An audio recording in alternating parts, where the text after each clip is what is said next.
Good evening, Jessica Van Vonderen with ABC News. A bitter feud between two former Liberal Prime Ministers has once again boiled over, robbing Scott Morrison of clear air in the run to the federal election. Malcolm Turnbull has used an interview on British TV to claim he was ousted as Prime Minister 6 months ago, not because he would lose the election, but because he would have won it.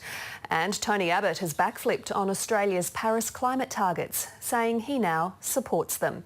Here's political editor Andrew Probyn. Political mortality works in mysterious ways. Should we be in Paris or not?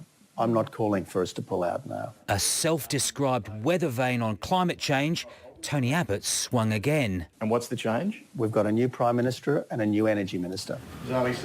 New too is his political challenger, an independent preaching stronger climate action. The energy of the future is renewables. Consistency has never been one of Tony Abbott's strengths.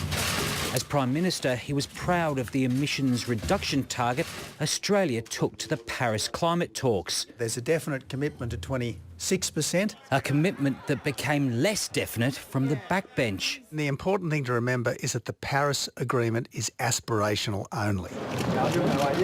And then a weapon against Malcolm Turnbull's Prime Ministership. And the best way to change it is to pull out of Paris. Well, thank you all for coming along. Now, back where he started. We had an emissions obsession that needed to be broken, and it's now changed. He's under pressure in his own seat, so now all of a sudden he's a born-again lefty on climate change? Spare me. The government was... Revisionism not restricted to just one former PM. You could argue that their concern was not that I would lose the election, but rather that I would win it. Malcolm Turnbull speaking to the BBC in London.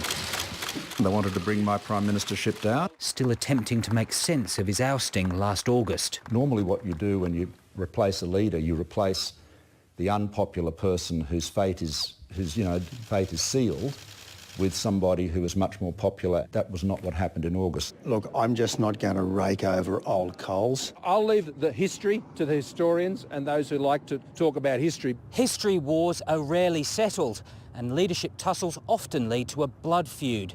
Inside the Nationals, there's grumbling about their leader, Michael McCormack, and his lack of cut-through.